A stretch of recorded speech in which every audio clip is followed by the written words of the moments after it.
한국이 우크라이나 사태에 본격적으로 개입하면서 푸틴 러시아 대통령이 노발대발했다는 소식이 전해져 화제가 되고 있습니다. 리오테라스 전 에스토니아 방위군 사령관은 러시아가 하루에 약 200억 달러 24조 원의 전쟁 비용을 지출하고 있고 자금과 무기가 빠르게 고갈되고 있다. 우크라이나가 러시아의 진군을 열흘간 막을 경우 푸틴 대통령은 블라디미르 젤렌스키 우크라이나 대통령과 협상에 들어가야 할 것이다 전했습니다. 네, 그렇습니다. 러시아의 GDP가 1600조 원인데 이 중에서 방위비는 62조 원입니다. 3일만 전쟁을 치러도 러시아의 1년 방위비가 고갈됩니다. 이 때문에 푸틴 러시아 대통령은 모든 것을 4일 안에 끝내기 위해 만반의 준비를 하며 러시아 군사력을 총동원했는데 우크라이나에 너무나도 강력한 반격에 시간 질질 끌리면서 러시아의 전쟁 비용이 고갈됐다고 테라스 전 사령관을 비롯해 핵심 관계자들이 전했습니다. 일각에서는 리오테라스 방위사령관이 제시한 러시아의 전쟁 비용에 과도하게 책정됐다고 주장하고 있는데요.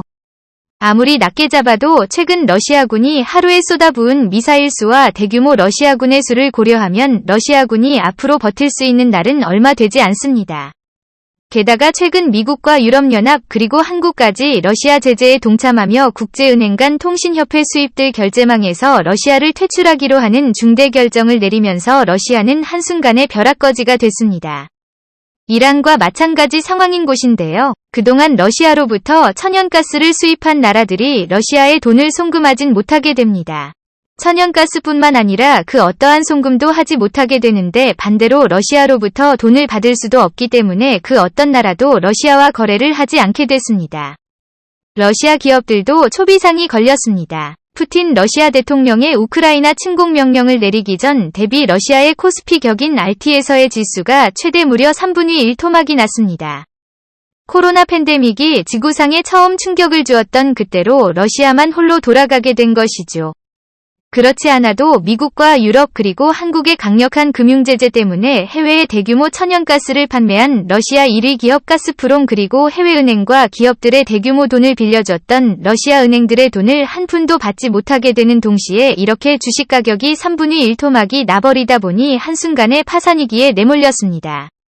며칠만 더 이렇게 흘러가 버리게 되며 러시아에 있는 모든 대기업들을 포함해 러시아 국가가 통째로 파산하게 됩니다. 이 때문에 블라디미르 푸틴 러시아 대통령은 러시아군 병력과 무기들을 총동원해 우크라이나에 전방위적 압박을 가했지만 시간이 너무 오래 끌리면서 제대로 된 성과를 내지 못하자 결국 전쟁을 포기하고 협상 테이블로 나섰다는 놀라운 소식이 전해졌습니다. 러시아군이 우크라이나를 완전히 점령하지 못한 가장 큰 이유는 바로 우크라이나군과 시민들의 목숨을 건 저항이었습니다. 우크라이나군에 따르면 해병대 공병인 비탈리 시자쿠엔 볼로디미로비치는 우크라이나 남부 헤르손 주헤니체스크 다리를 폭파하는 작전에 투입됐습니다. 이 다리는 크림반도와 우크라이나 본토를 연결하는 요충지입니다. 러시아군의 진입을 막기 위해 우크라이나군은 이 다리를 폭파하기로 결정했습니다. 볼로디미로비치는 다리에 지뢰를 설치하겠다고 자원했습니다. 쥐를 설치해 나선 볼로디미로비치는 설치 도중 자신이 안전한 곳으로 이동할 시간이 없다는 것을 깨닫고 자폭을 선택해 다리를 폭파를 했습니다. 그의 영웅적 희생은 러시아군의 진격을 현저하게 늦추었습니다. 부대가 방어선을 재구축할 수 있는 시간도 벌어졌습니다. 이 다리가 폭파되면서 러시아군은 우크라이나 본토로 진격하기 위해 더욱 긴 경로를 택할 수밖에 없었다고 CNN 등 외신은 보도했습니다.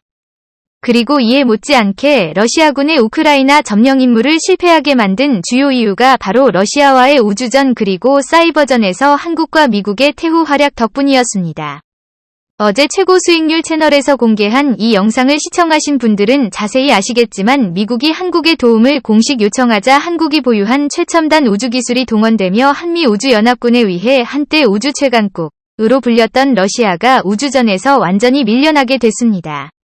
러시아가 우주를 점령당하게 되며 의성 등으로 러시아의 움직임 하나하나가 전부 노출되기 때문에 절대적으로 불리하게 됩니다.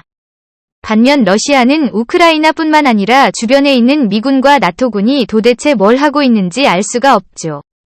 뿐만 아니라 최근에는 우크라이나는 드미트로 포노마렌코 주한 우크라이나 대사를 통해 한국의 사이버 조력을 원한다라며 IT 최강 선진국인 한국의 요구 라이너를 도와달라라는 공식 요청을 받았습니다.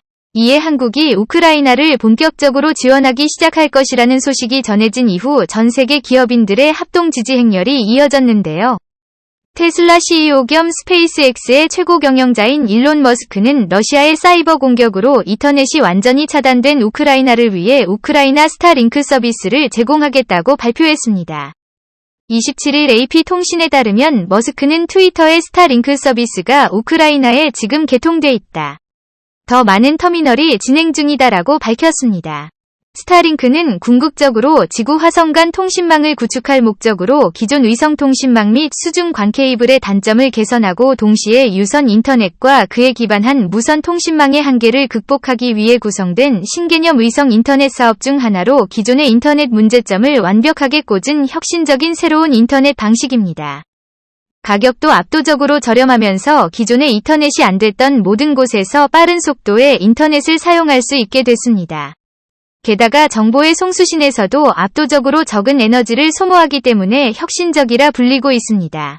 전 세계에서 가장 강력한 해커로 알려진 어나니머스도 나섰습니다. 러시아가 우크라이나의 거의 모든 국가 홈페이지를 해킹에 마비시키자 어나니머스가 즉각 반격에 나서주었습니다. 러시아 국영 다국어 방송 R는 24일과 25일 해킹 공격으로 홈페이지가 마비됐는데 국제 집단 어나니머스는 25일 크렘린의 야만적인 우크라이나 침공에 대한 대응이라며 트윗을 통해 자신들이 배후임을 암시했습니다. 러시아가 전쟁을 포기한 이유는 이 때문만이 아닙니다. 천연 자원에만 의존하다가 무너져버린 러시아 경제를 살려줄 유일한 나라라인 브릿지 프로젝트로 러시아 경제를 살려줄 유일한 파트너 한국마저 최근 러시아 제재에 가담하자 러시아 내의 시위에 참여하는 러시아인들의 수가 기하급수적으로 늘어나기 시작했습니다. 러시아인들에게 한국의 영향력은 우리가 상상하는 것 이상으로 엄청납니다. 문화체육관광부와 해외문화홍보원이 165개국 8,000명을 대상으로 대한민국 국가 이미지를 조사했는데 러시아에서는 한국에 대해 긍정평가한다. 는 응답이 무려 94.8로 가장 높게 나타났습니다. 러시아 유력 시장조사업체인 온라인 마켓 인텔리전스가 지난해 러시아 성인 남녀 1,500명을 대상으로 조사해 선정한 최고의 20대 브랜드에서 삼성은 18.55%로 1위를 차지했습니다. 9년 연속 1위입니다. 스마트폰의 경우 아이폰보다 갤럭시가 더 많이 팔리고 냉각은 가정집에서 삼성이나 LG의 냉장고, TV, 전자레인지, 세탁기 등 가전제품들을 가지고 있습니다. 경동나비에는 러시아상공회의소 주관조사에서 난방기기 부문 국민 브랜드로 3년 연속 선정됐습니다. 모스크바 도로에는 현대 기아차가 심심찮게 지나가고 시내 주요 거점마다 한국의 화장품 로드샵들이 자리 잡고 있습니다.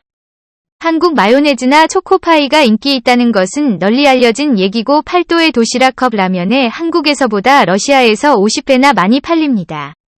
때문에 한국의 대대 러시아 동참 소식이 전해지자 러시아인들은 엄청난 충격을 받았고 공교롭게도 같은 시기에 푸틴에 반대하는 대규모 시위가 러시아 전역에서 일어나기 시작했습니다. 그러자 쿨릭 주한 러시아 대사는 한국 정부가 이러한 제재에 동참하는 것이 물론 기쁜 소식이 아니다라며 이같이 말했습니다. 이어서 친북방 정책 덕분에 양자관계가 잘 발전해왔던하며 이러한 맥락에서 요즘 벌어지고 있는 상태가 매우 유감스럽다라며 한국이 이런 압력에 항복해서 제재에 동참했다며 우리의 양자관계가 발전하는 추세가 바뀔 것이라고 협박까지 했습니다. 우크라이나 지지를 철회하지 않으면 그동안 진행해온 남북러 가스관과 철도 등 남북러 프로젝트를 전부 무효로 해버리겠다고 협박하고 있는 것입니다. 26일 정치범 체포를 감시하는 러시아 비정부기구 오브에이드인포가 발표한 자료를 보면 러시아가 우크라이나를 침공한 지난 24일부터 26일까지 사흘 동안 전쟁 반대 집회에 나섰다가 체포된 사람만 무려 339명에 달했습니다. 러시아 시민들은 아랑곳 없이의 수도 모스크바와 상트페테르부르크 등 주요 도시에서 전쟁 반대 피켓 평화를 상징하는 꽃을 드는 방식으로 반전 시위를 이어갔습니다. 그동안 러시아 내에서 발생한 시위들을 보며 화염병을 던지는 등 매우 폭력적이었는데 이번 시위가 한국의 촛불 시위에서 영감을 얻어 꽃을 든 매우 평화적인 시위를 벌이고 있는 것으로 전해졌습니다. 오늘도 감사합니다. 최고로 멋진 하루를 보내시길 바랄게요.